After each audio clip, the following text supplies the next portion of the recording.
觉得这一个故事，它不仅仅是属于地质人的，它是属于整个台湾的。他是在借由一个外国的地质学家，他怎么花了30年，几乎每年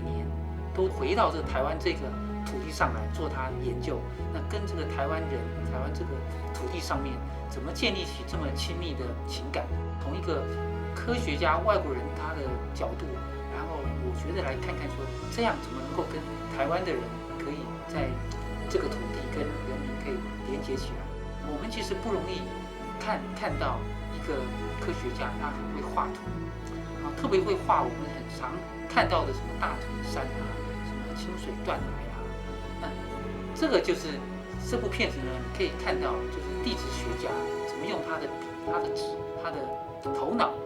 绘出一些我们觉得平常看起来很平常的这些风景事物，但是他是用科学家的眼。以前在台大地质系念书的时候，他早期来在台大上课嘛，或者演讲，然后他很会画图，你们都看到对不对？然后在黑板上左右开弓一起画图，那个时候我们全场都震惊了，第一次看到人可以左右手同时一起画的。整个工作团队非常不容易，就是把这些东西片片段段的，过了10年，特别是在疫情严峻的状况下，统统把它找回来。这个片它最让我感动的一点，其实是我们在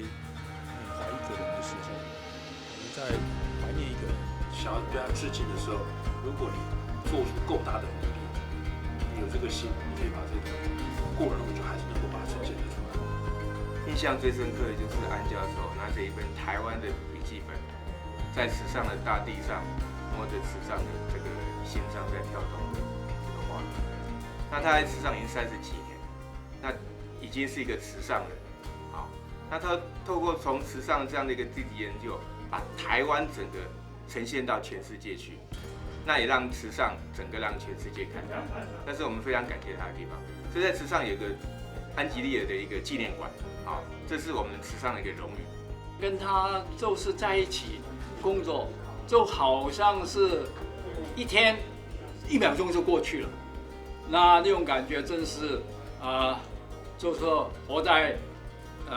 桃花源里面，这个真是受用无穷。30年来，跟他一起成长。有时候我生命比较低潮的时候，无形间他又出现了，又来鼓舞我一次，我实在感激，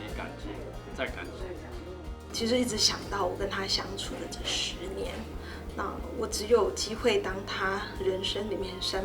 的弟子，可是我觉得这已经足以让我支撑我，就是在未来的日子里面带着我的学生继续循着他的步伐往下走。他觉得他的台湾的学生就像他的孩子，那就是我们每一个学生对他来讲，他又像是我们的老师，又像是我们的父亲，其实更像是我们引导我们往下走的人生的导师。很多国际的知名的学者都把台湾当作是研究这些所谓的活动构造或活动断层世界上最好的实验室，所以有很多透过各种关系来台湾做相关的研究。那我们自己台湾的那个同仁也好，或者台湾的一般的老百姓也好，我觉得应该更珍视我们这一块土地。我们作为台湾人，但是我们都没有 Jacques Vongerier 这么样的了解台湾。他寻找到台湾的跳动的心脏，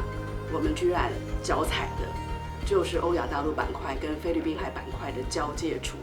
孕生出台湾岛，孕生出特别的土壤，孕生出池上米，孕生出我们独特的历史，不只有战后的历史，还是1000亿年前的历史。我想大家都知道，好好认识台湾。